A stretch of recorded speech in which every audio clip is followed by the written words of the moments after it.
Salut à toi et bienvenue sur cette vidéo, moi c'est Ludo. Si jamais tu ne me connais pas encore, je vais me présenter brièvement avant de te balancer tout le contenu sur justement ce que tu recherches, qui est la réforme concernant les études de la santé. Et il faut que tu saches qu'aujourd'hui, moi j'aide des milliers d'étudiants à travers des vidéos comme celle-ci où j'apporte du contenu sur des sujets précis mais qui restent encore un peu vagues, et aussi à travers des vidéos telles qu'un vlog, une série que j'ai mis en place pour apporter encore une fois de nombreux conseils à travers une histoire qui est atypique, qui est la mienne, puisque j'ai passé le concours de médecine aussi dans ma voiture, complètement fauché à moitié à la rue, mais concours que j'ai eu du premier coup et très bien classé, justement en mettant en place des stratégies et un état d'esprit que je partage avec toi. Donc, toi, je sais ce qui t'intéresse aujourd'hui, c'est la réforme. Donc, on va parler de la réforme et il faut que tu saches que j'ai mené des recherches, une recherche orientée vers le ministère des Solidarités, le ministère de la Santé, qui ont bel et bien confirmé le fait qu'il allait avoir une réforme et qu'elle s'appliquerait aux étudiants titulaires du baccalauréat 2020. Donc si tout ça, ça t'intéresse, si tu veux en savoir plus, si tu veux pouvoir t'orienter de la meilleure façon possible dans ces filières de la santé et puis pouvoir réagir et au mieux en tout cas à cette réforme pour atteindre tes objectifs, si tu veux apprendre à me connaître et voir encore de nombreuses choses, eh bien reste avec moi, tu vas apprendre beaucoup de choses dans cette vidéo et même sur cette chaîne. A tout de suite.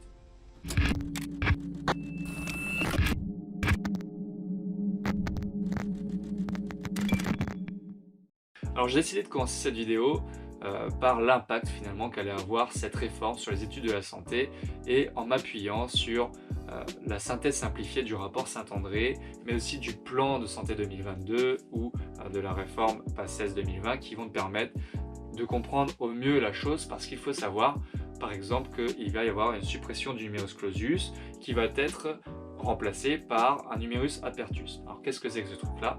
Ça va être tout simplement les facultés de médecine qui chacune vont pouvoir décider du nombre d'admissions, du nombre de places d'admission en seconde année en fonction des besoins territoriaux. Sache aussi que durant l'année scolaire 2020-2021, le nombre de places d'admission ne devrait pas trop changer. Par contre, le redoublement, lui, va être interdit. Tu n'auras plus de possibilité de redoubler, ça va être fini.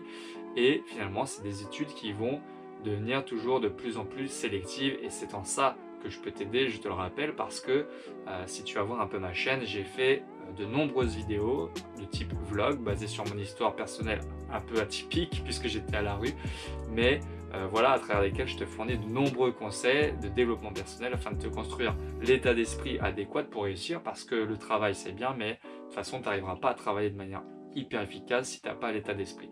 Et voilà, plein de conseils que je te délivre à travers ces vidéos, donc va y jeter un œil, c'est très important.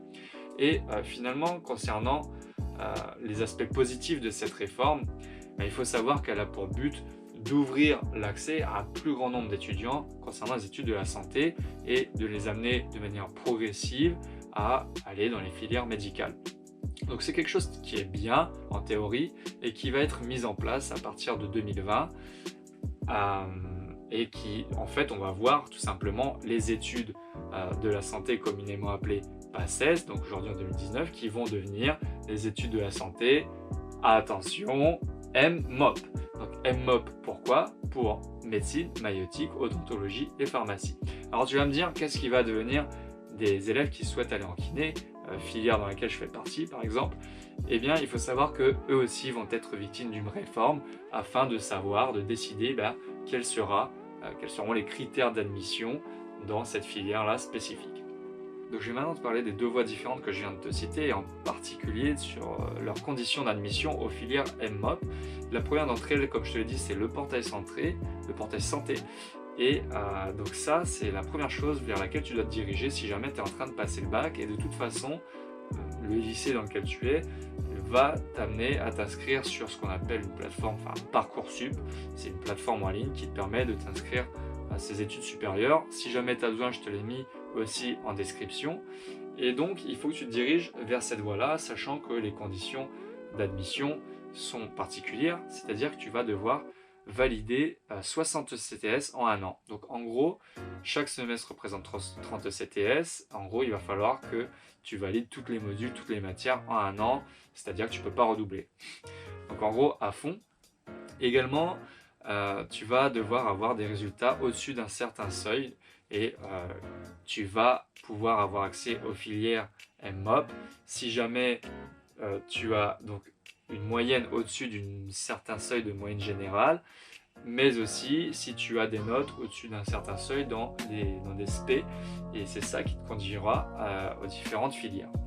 Donc tu vois, c'est quand même quelque chose qui est sélectif, et en plus de ça, c'est si jamais donc, tu as réussi à valider tous ces points-là, eh bien tu seras admissible à l'examen d'admission en DFG2. Ouais, c'est ça, en DFG2, c'est compliqué, mais en gros, c'est la deuxième année de médecine, et c'est là où tu vas avoir l'opportunité finalement de passer encore un écrit et ou un oral. Et à partir de ça, si tu arrives encore une fois à te démarquer et à valider le truc, et bien là, tu pourras avoir accès aux filières MMOP. Donc c'est chaud, c'est pour ça aussi que je te fais des vidéos sur le côté à travers mon vlog. Je te dis pour te motiver et te donner toutes les clés, notamment au niveau de l'état d'esprit qu'il faut avoir, parce que c'est hyper sélectif.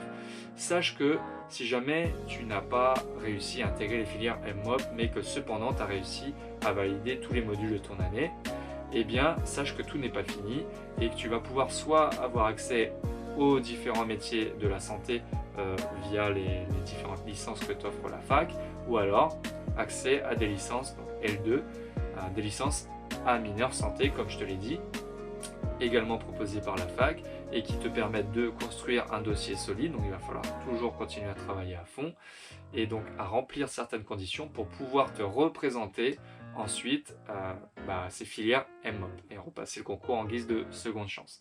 Si jamais tu n'as pas validé du tout ton année, malheureusement, vu que le redoublement a été annulé, prohibé, interdit, et bien malheureusement c'est fini et il va falloir que tu t'orientes vers quelque chose d'autre. Alors concernant les licences à mineur santé, maintenant cette deuxième voie, la voie de la seconde chance, eh bien il faut que tu saches qu'il y a aussi des conditions d'admission que tu devras respecter.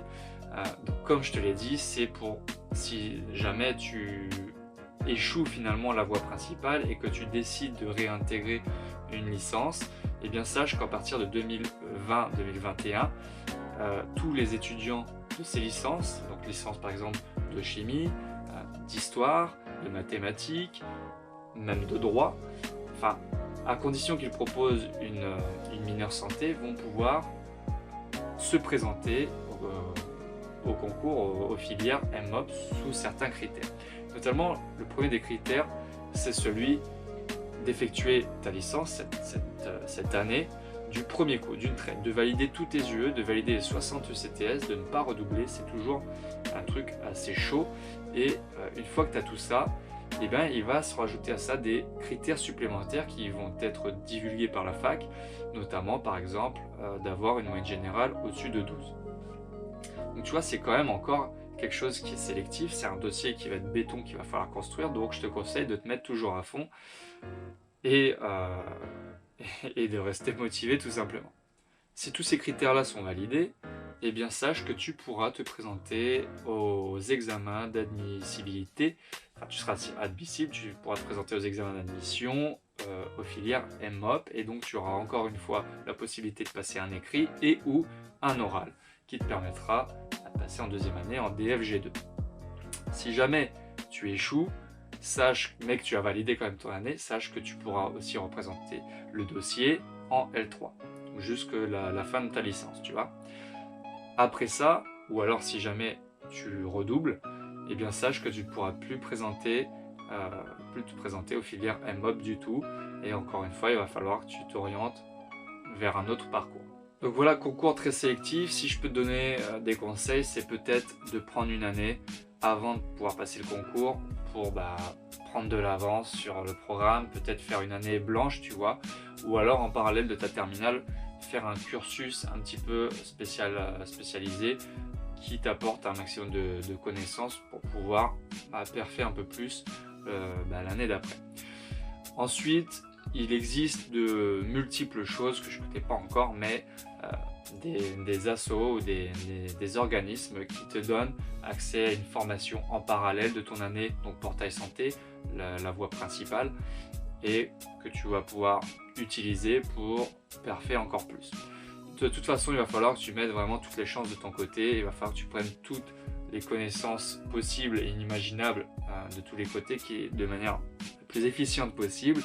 Et sache aussi que c'est là où je te reparle encore une fois de mes vidéos. Ça peut paraître banal, mais la série que je suis en train de construire, enfin que je te mise à disposition, le vlog, te donne, je te le répète, l'état d'esprit qu'il faut avoir pour passer n'importe quel type de concours, pour pouvoir réussir le concours directement. Et parce que finalement, oui, c'est du développement personnel, mais de toute façon, il faut en faire. Tu ne pourras pas réussir si tu n'as pas l'état d'esprit d'un champion. Tu ne pourras pas travailler 10-12 heures par jour pendant un an si tu n'as pas l'état d'esprit d'un champion. Et tout ça, je te le partage avec toi dans cette série. Donc, je t'invite vraiment à aller jeter un œil. Je t'invite vraiment à t'abonner à la chaîne. Et aussi, je t'invite à partager ça avec des amis à toi qui seraient intéressés notamment sur cette réforme, qui aimeraient en savoir plus, mais aussi des amis qui seraient peut-être intéressés par ce que je fais et que je pourrais aussi aider. Parce que c'est important, moi je vais aider un maximum de gens et le problème avec Facebook c'est qu'il me bloque de partout. Donc la seule manière de me faire connaître pour l'instant, ça va être grâce à ma communauté, grâce à toi si tu en fais partie et donc grâce à tes partages. Voilà. Je te donne rendez-vous maintenant vers mon vlog, vers cette série. Je t'invite vraiment à y jeter un œil. Et puis, tout simplement dans les prochaines vidéos où je te donnerai des informations supplémentaires si tu as des questions sur certains sujets. Ou alors notamment par rapport à cette filière kiné qui va être victime justement d'une réforme comme je te l'ai dit. Voilà, je t'en dis pas plus et je te dis à bientôt. Ciao, ciao. Brother, it's caught in the crossfire. Caught in the crossfire.